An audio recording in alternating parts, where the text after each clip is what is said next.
Katie, a lot of what I guess maybe some of the smaller firms are always looking for is growth. It's more cases coming in, it's higher valued cases coming in, and that's obviously where we hope to come in sometimes and help from a marketing and a digital marketing perspective. Yeah.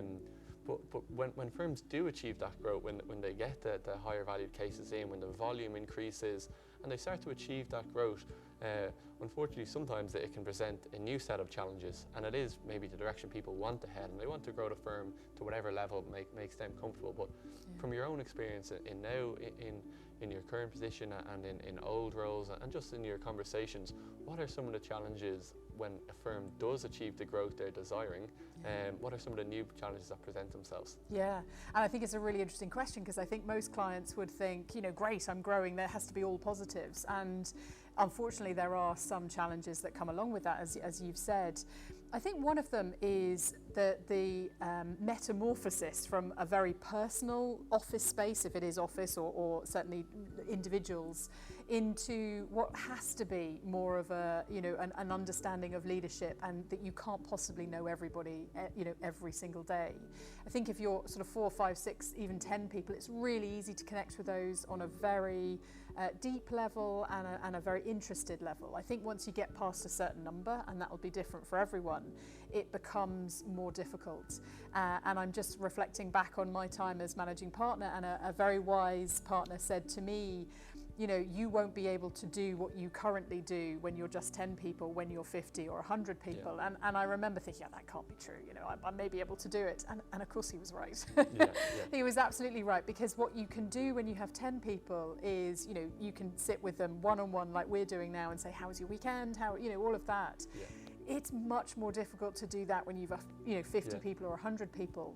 And I think that is the challenge. It's trying not to lose that, but also understanding that as one person, as the managing partner, you can't possibly do that every single day of the week. So how do you do that? How do you create the connections without taking up so much of your time? You can't keep growing the business, which is obviously the you know, the aim of the game. Absolutely, and like a huge part of that is probably prioritization and delegation. Like how those two concepts in your role as a managing partner of a firm that was growing really quickly, like how did you think about those two concepts with the team around you? Yeah, it's really interesting, because I find the word delegation really difficult, and I think a lot of lawyers do as well, because there's something in delegation that means you're letting go.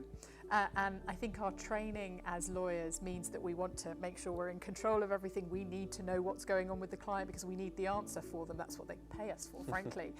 So I think there's the delegation piece is really challenging. The way I really got around it, and I'm only thinking back in hindsight, I don't think this was what I was consciously doing at the time, was understanding what was needed. So having a really clear idea of what aim are we searching for, what do we want to get to, and then working out who the best people were to do each of the individual tasks that might make up that whole goal, if you like. So I didn't feel as if I was delegating something that I was responsible for to someone else, but I was saying, right, I need a team.